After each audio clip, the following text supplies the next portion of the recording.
بسم اللہ الرحمن الرحیم۔ آج کی ہماری اس ویڈیو کا مقصد فرقہ اہل حدیث کی حقیقت کو سب کے سامنے لانا ہے۔ یہ ہے فرقہ اہل حدیث کے ایک بھائی صاحب۔ آپ دیکھیں جب سے ڈاکٹر ذاکر نائک صاحب کے بیان آئے ہیں تمام فرقہ اہل حدیث میں خلبلی مچی ہوئی ہے۔ سارے فرقہ اہل حدیث پریشان ہیں اور پریشانی کی وجہ یہ ہے کہ ڈاکٹر صاحب نے یہ کہا ہے کہ اللہ نے ہمارا قرآن میں نام مسلمان رکھا ہے تو ہم اپنے آپ کو مسلمان کہیں، لیکن فرقہ اہل حدیث یہ نہیں چاہتا کہ جو نام قرآن نے رکھا وہ ہم رکھیں، بلکہ فرقہ اہل حدیث اپنے آگے اہل حدیث لگاتا ہے اور یہ نام قرآن میں نہیں ہے۔ تو ڈاکٹر صاحب نے قرآن کی آیت بھی پڑھی ہے، قرآن کا حوالہ بھی دیا ہے کہ ہمیں اپنا نام مسلمان رکھنا چاہیے، نہ کہ اہل حدیث، نہ کہ اہل قرآن۔ تو فرقہ اہل حدیث کو بہت پریشانی ہے اس بات سے، یعنی قرآن کی بات سے ہی پریشان ہو گئے۔ آپ ان کی بات سنیں، یہ بھی فرقہ اہل حدیث کے ایک بھائی ہیں۔ بنیادی طور پر علم سے جوڑنے کے لیے ایک بات یہ عرض کرنا چاہتا ہوں کہ ہم سب لوگ کتاب سے، کتاب اللہ سے، سنت رسول سے جڑے رہیں، پڑھتے رہیں اور ساتھ ساتھ قرآن اور حدیث کی فہم کے لیے، سمجھ کے لیے علماء سے جڑیں، کیونکہ نبی کریم صلی اللہ علیہ وسلم اس دنیا سے جانے کے بعد اس دین کی وراثت کو علماء کے حوالے کیا ہے۔ تو دین کو سمجھنے کے لیے علماء سے رابطے میں رہنا اور علماء سے مربوط ہو کر سیکھتے رہنا یہ ضروری ہے۔ آج جی آپ نے سنا، یہی بات تو فقہ حنفی والے کہتے ہیں کہ بغیر عالم کے نہ قرآن سمجھو نہ حدیث سمجھو۔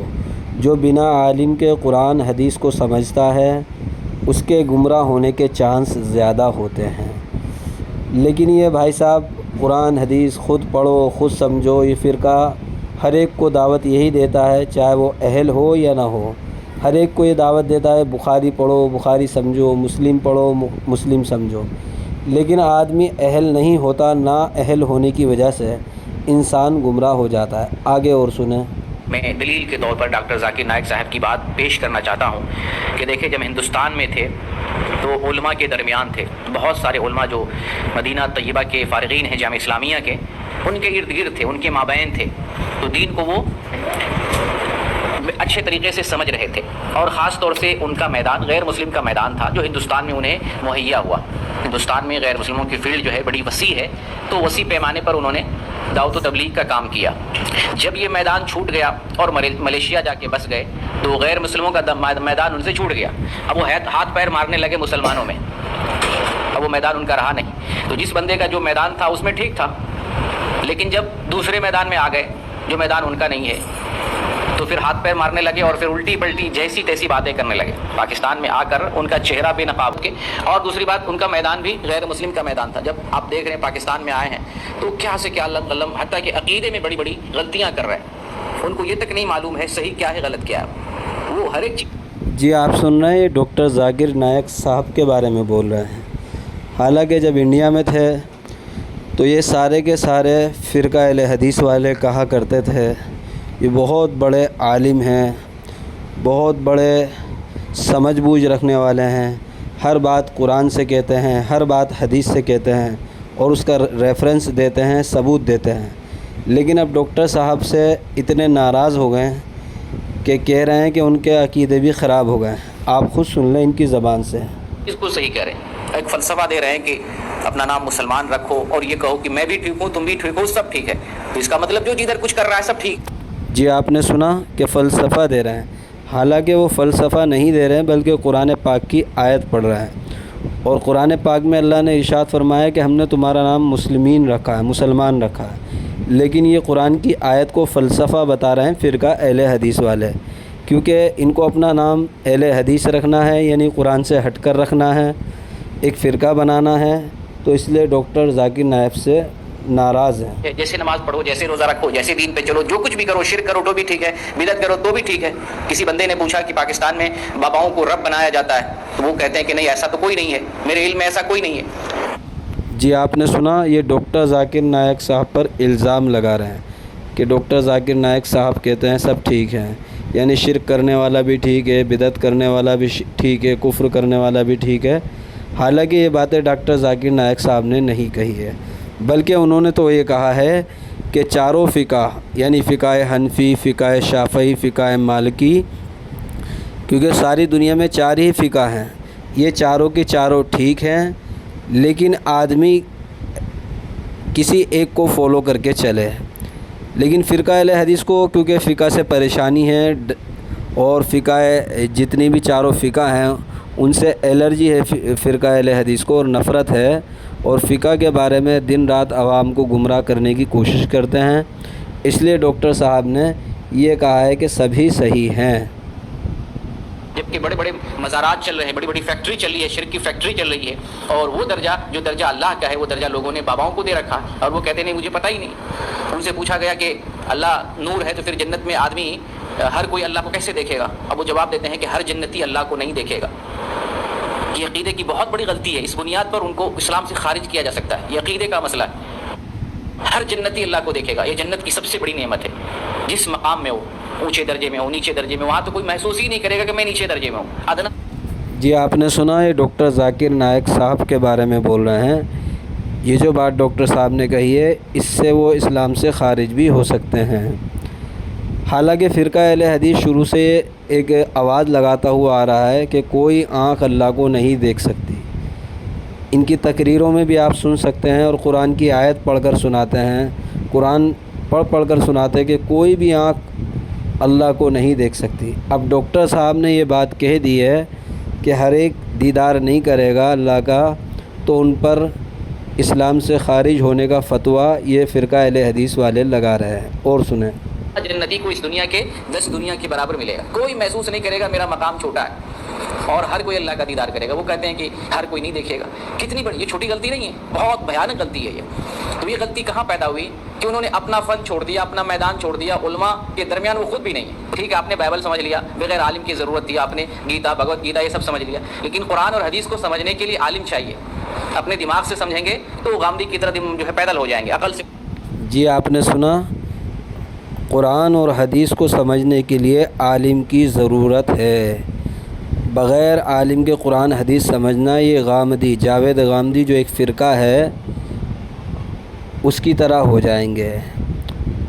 لیکن فرقہ اہل حدیث جب بھی کسی کو دعوت دیتا ہے وہ کہتا ہے کسی امام کی، کسی پیر کی، کسی فقیر کی نہیں ماننی ہے، کسی عالم کی نہیں ماننی ہے، قرآن اور حدیث کی ماننی ہے۔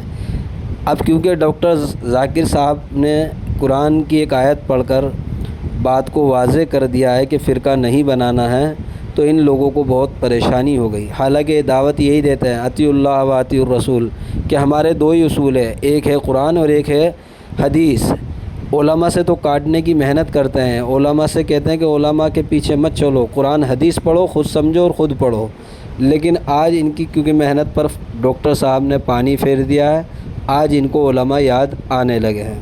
کچھ بھی کہیں گے، کسی بھی چیز کو حلال کر لیں گے، کسی بھی چیز کو حرام ٹھہرا لیں گے، اپنی عقل کو پیمانہ بنا لیں گے۔ آج ان کا یہی معاملہ ہو گیا، عقل کو پیمانہ بنائے ہوئے ہیں، اور دین کے معاملے میں بات کر رہے ہیں جس معاملے میں بڑے بڑے ائمہ، امام مالک رحمۃ اللہ علیہ سے فتویٰ پوچھا جاتا تھا، وہ کہتے تھے مجھے نہیں معلوم ہے۔ یہ بیٹھ کے مسجد نبوی میں درس دیا کرتے تھے، حدیث پڑھاتے تھے، اور ان سے کچھ بھی پوچھا جا رہا دین کے بارے میں ہر ایک چیز کا جواب دے رہے ہیں۔ تو ان کو اپنے میدان میں رہتا تو ٹھیک تھا، اور پھر عالموں کے ساتھ ان کو ہونا چاہیے تھا، لیکن عالموں کا بھی ساتھ چھوڑا ہوا ہے، اور پھر جو ہے اپنا میدان چھوڑ کے اس میدان میں آگے جو ان کا اپنا میدان نہیں ہے۔ تو اس لیے آپ کو میں یہ واقعہ بیان کر کے نصیحت دینا چاہتا ہوں کہ عالموں سے مربوط ہوئے بغیر عام آدمی دین کو نہیں سمجھ سکتا ہے، کیونکہ دین اللہ کے رسول نے عالم کے حوالے کیا ہے، دین ان کے پاس ہے، انہوں نے سمجھا اپنے مشائخ سے، اپنے علماء سے، پھر ان سے مربوط ہو کر دین کو سمجھے، ورنہ بہک جائیں گے۔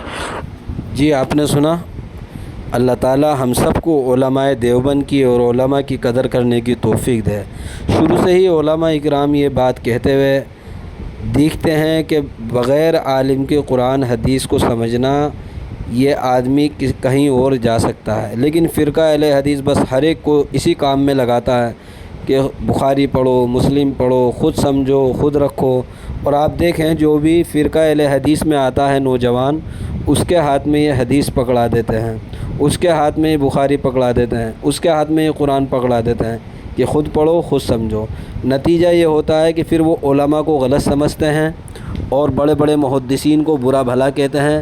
یہاں تک امام اعظم ابو حنیفہ رحمۃ اللہ علیہ کو بہت سے نوجوان اور فرقہ اہل حدیث میں جو جاتے ہیں وہ گالیاں بھی دیتے ہیں، غلط بھی بتانے لگتے ہیں، اور اسی نتیجہ یہی ہوتا ہے کہ جب آدمی عالموں کو غلط سمجھے گا، عالموں کو غلط بتائے گا، تو اللہ تعالیٰ علم سے اور علم کی برکات سے محروم کر دیتا ہے، وہ آدمی غلط راستے پہ پڑ جاتا ہے، اور شیطان اس کو یہ سمجھاتا ہے کہ تو صحیح راستے پر ہے، تو اہل حدیث ہے، تو سیدھے راستے پر ہے۔ یہی شیطان کا سب سے بڑا دھوکہ ہوتا ہے۔ اللہ تعالیٰ ہم سب کو فرقہ اہل حدیث کے فتنوں کو سمجھنے کی اور اس سے بچنے کی توفیق دے۔ اب ہم آپ کو وہ سنانا چاہتے ہیں جو ڈاکٹر ذاکر نائک صاحب نے کہا ہے، جس کی وجہ سے پورے اہل حدیث فرقے میں کھلبلی مچی ہوئی ہے۔ آپ وہ سنیں انہوں نے کیا کہا۔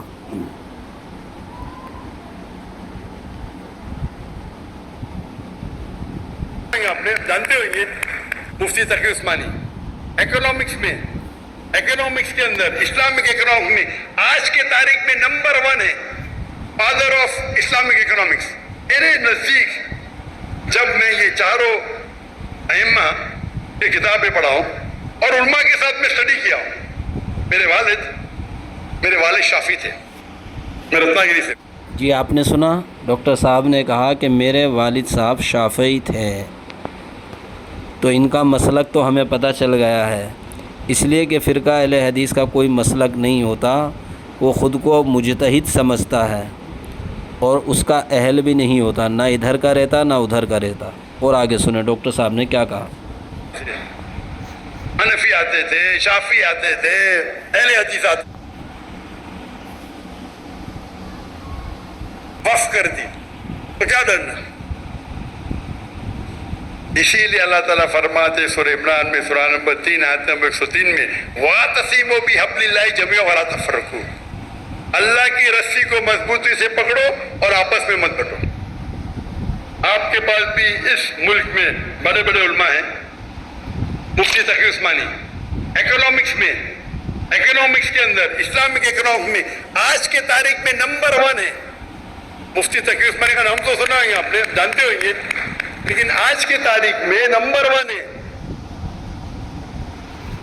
یہ ہے فرقہ اہل حدیث کی سب سے بڑی پریشانی کی وجہ کہ ڈاکٹر ذاکر نائک صاحب نے کسی اہل حدیث فرقے والے کا نام نہیں لیا، اور نام اس لیے نہیں لیا کیونکہ انہوں نے پوری زندگی ریسرچ کیا ہے، کوشش کی ہے، دیکھا ہے، تلاش کیا ہے، ان کو جو نظر آیا ہے مفتی تقی عثمانی صاحب کی محنت نظر آئی ہے، اور جو کرتا ہے اللہ اس کو چمکاتا ہے، کیونکہ مفتی تقی عثمانی صاحب امت کو جوڑنے میں اور امت کی فکر میں اور دین کی فکر میں لگے رہتے ہیں، اور فرقہ اہل حدیث کیونکہ امت کو توڑنے میں اور قرآن حدیث کے نام پر جھوٹ بولنے میں اور عوام کو علماء سے دور کرنے میں اور فقہ حنفی کے خلاف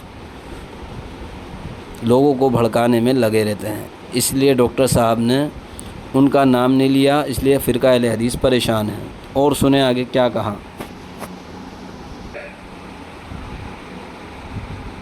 اسی لیے میری ہمیشہ ہے کہ میں اپنے کو بولتا ہوں قال اننی من المسلمین۔